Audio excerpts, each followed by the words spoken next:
fighter. Anyone? No Yeah. limit. The place also no limit. Yeah.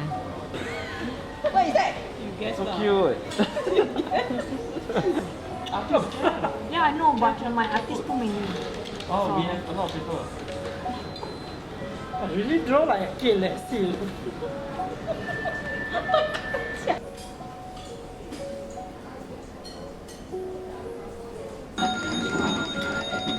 order 是你的短板。很好的。可是你的短板，弄一下，弄一下。我这没有。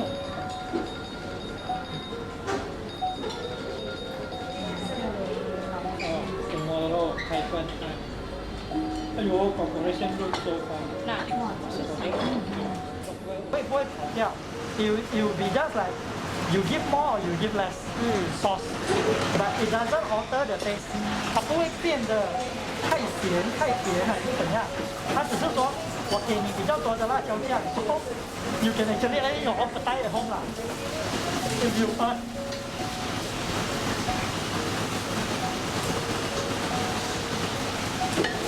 完了，来。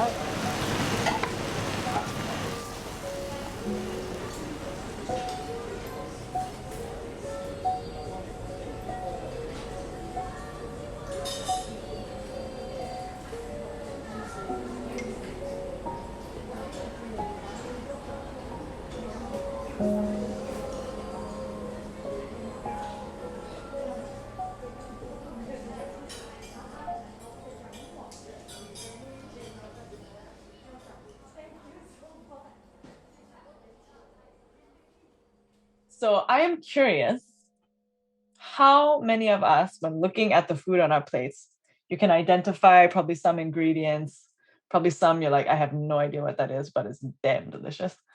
How many of us feel like we know where our food comes from? I feel like a lot of food these days are like mass produced, or like they are not produced is not the right word. They are processed in like huge factories.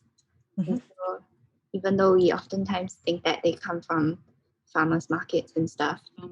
As a Malaysian, I always get a kick out of seeing the amount of produce that comes from Malaysia, the way the produce, the market value of it, and how food grown in poorer countries is shipped to wealthier countries at exorbitant prices, and you think about the labor involved and all of that stuff. Yeah. Where it is coming from, I think of it differently, like what came from a tree, what came from, like, I think about the soil, I think of what the land might look like, and like the people that prepared it. So one of the things that we tried to do during our explorations of laying the table bare, unlayering the table, is to figure out, where does the food at a place like Warung Ijo come from? And one thing that we found throughout that process was that we could answer a lot of the questions that we had, but at the end of the process, there was still an immense amount of obscurity, and actually many, many questions that we didn't have the answer to, and even Warung Ijo didn't necessarily have the answer to. So we were kind of shocked by that like even a restaurant doesn't necessarily know where all the food comes from. And one thing that we found is that in the midst of this obscurity, it's actually very useful to use our imaginations and fiction to kind of fill in the gaps of what we don't know. So we want to do that together right now by doing a collective storytelling game/exercise. We're going to work together to try and piece together parts of a story that we actually don't know. And that story will answer the question, how did the food get onto the plates in front of us? The purpose of this is to simply find out what we know and what we don't know as a collective, and also to use our collective imagination and our fiction to kind of fill in the gaps of what we don't know. Let's begin. So, 2 weeks ago, on a Tuesday morning, the sun rose over a small cassava plantation in Indonesia. The farmer woke up in her bed and spread her arms and thought, oh my God, I can't believe it's only Tuesday. I have so much to do. She got out of her bed and a water buffalo ambled by. She looked out the window and thought, it was so beautiful, isn't it? She fed her children and got straight out to the field. On that same day, across the ocean, in an HDB in Bishan, Jack, the founder of Warung Ijo, woke up. He shook a strange dream about emojis and crabs and Sammy the seal out of his head and thought, oh, shoot, I have a huge order of lion's mane mushroom rendang to fill in just 2 weeks' time. And I don't actually think we have many more lion's mane mushroom. We're almost out of our supply. Yes, and one thing was told to meet the auntie in the wee hours of Toa Payoh, because rumor has it, and maybe it's not a rumor, that some industrial estate, there's a vegetable wholesale that just pops up on the empty roads in the night.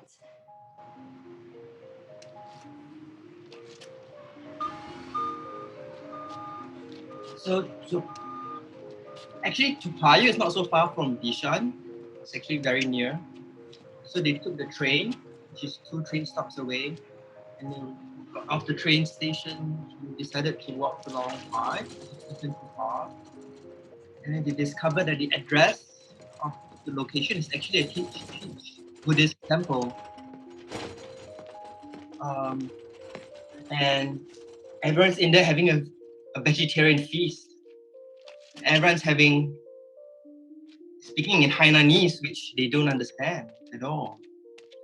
And so they kept on asking everyone, with such a huge crowd, and asking, where's the lady who sells the lion mane mushroom? But they couldn't express themselves in Hainanese. And at one corner of the complex, they saw a Datuk Kong, like a little shrine dedicated to Datuk Kong. And they had a conversation, because the Datuk Kong knew how to speak Bahasa Indonesia. Yes, and the Datuk Kong invited them to still themselves in the chaos and seek in their heart, for their heart would show them the way to the lion's mane auntie. And as they listened to their heart and everything around them became very still, their hearts guided them up the stairs, beautiful, clean white tiles. And as they walked further up, the surrounding noise and the hustle and bustle grew fainter and fainter. And soon the air seemed cleaner and lighter somehow. And they stepped into a seemingly rather empty shrine at the top of the temple, which is on a hill. And there, underneath the Goddess of Mercy statue, sat a lady with a treasure trove at her feet, sitting cross-legged on the cool floor, was an abundance of lion mane mushrooms and all kinds of exotic mushrooms, everything that you need and more.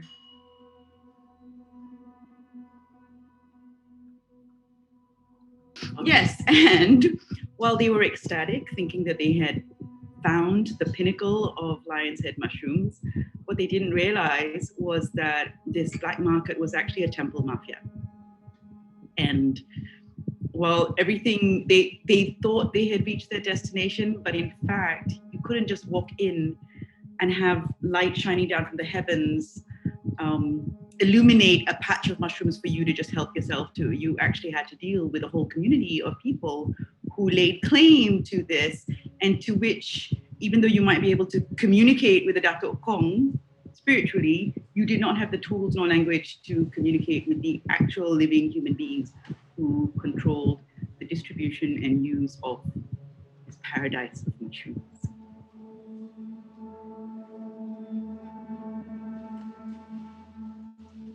Yes, and so they were reduced again to sign language, because in the absence of having a common means of accessing the word mushroom, they tried to make signs, and so people offered them umbrellas in response to their signs. But it was not enough.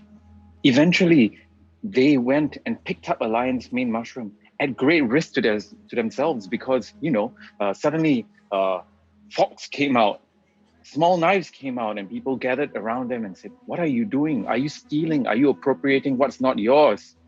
Show me your provenance. Show me where you come from." And they went down on their knees and they held up the lion's mane mushroom and tried to mimic a complex array of preparing a dish. And somehow that worked.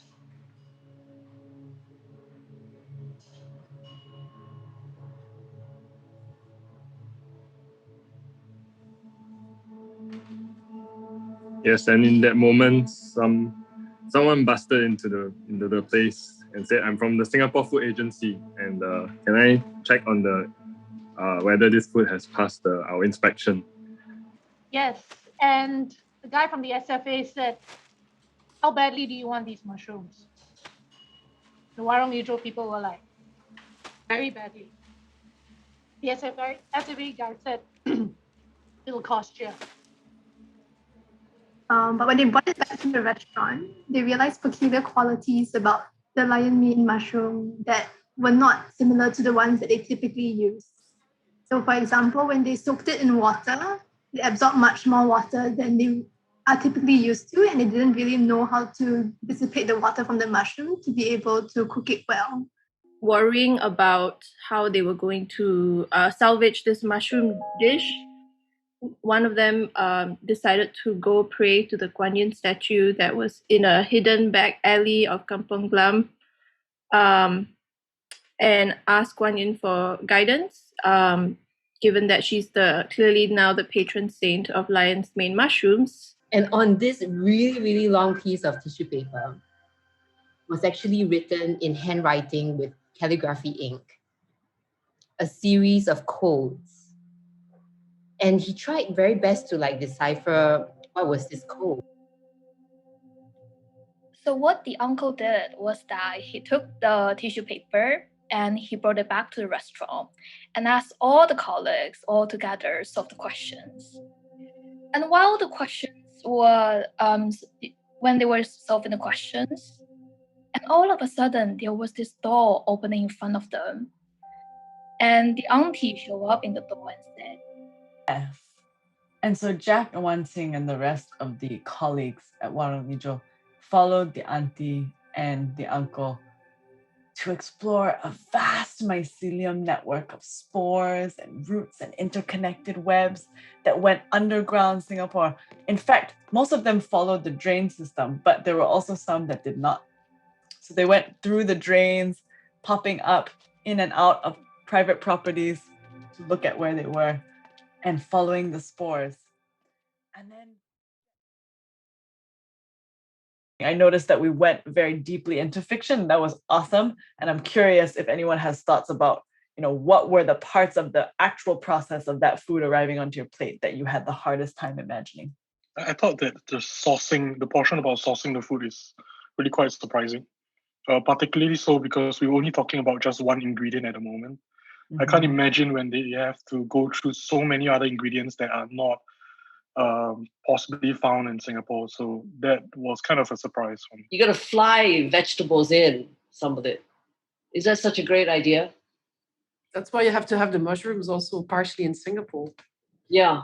I like that idea, not necessarily to say, well, we switch everything to Singapore, but actually we look also for a partially local solution. And I think that shows the resilience in the story, that you need to be ready. And, and another thing I thought was also about asking, never be afraid to ask. There's always solutions anywhere, and trust that there will be an answer somewhere. I think our story, World Fictional, got me a lot of thinking about the anthropology of food, like the geography of food as a kind of, and I was looking at the brochure as avocados. But because my partner's Indonesian Chinese, in Java grows lots of huge avocados, and they're really delicious, and they're much larger than the ones you get from Australia or New Zealand, but it's never exported out of Indonesia, and you can never buy it here.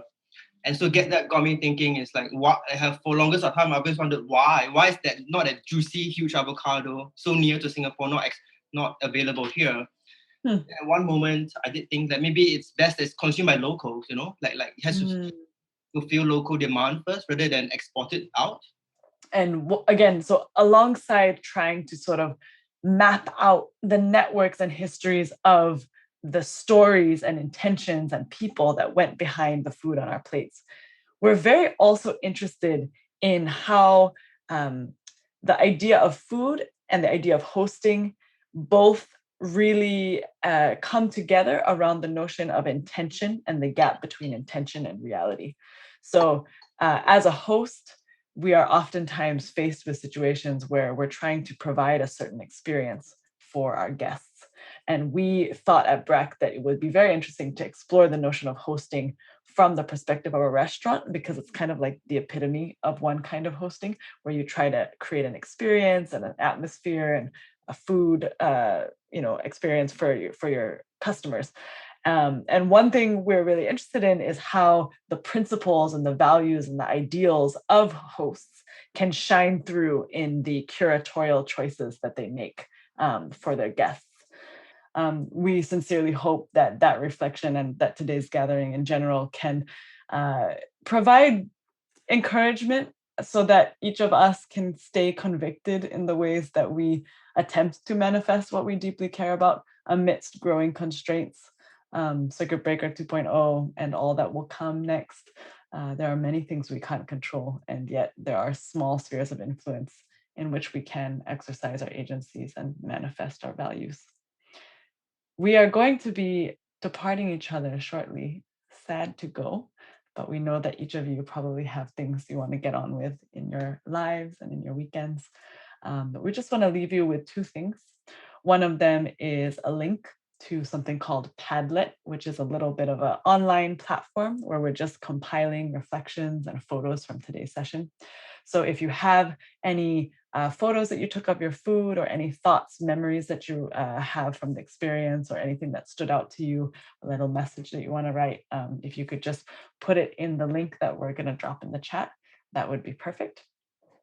Right there, right on time. Thank you. Shout out to our intern, Alina, who's behind the Brack window without her video on. Woo woo. And then we also will just leave you with a video, which is actually part of our installation at Warung Ijo. And it has a little bit of spoken word. It's about 4 minutes long. So we're just going to leave you by playing that video. You're welcome to leave at any point during or after it. And then we will stay back for a short Q&A. If you all want to stay back, no pressure whatsoever.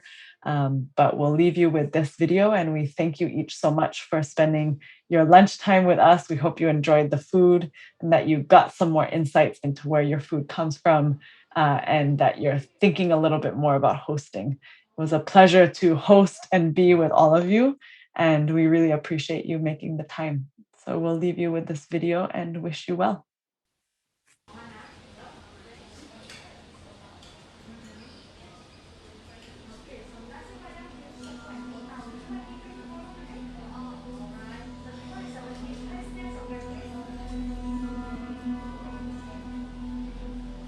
Crafted into perfection in the realm where there is no space between thought and manifestation.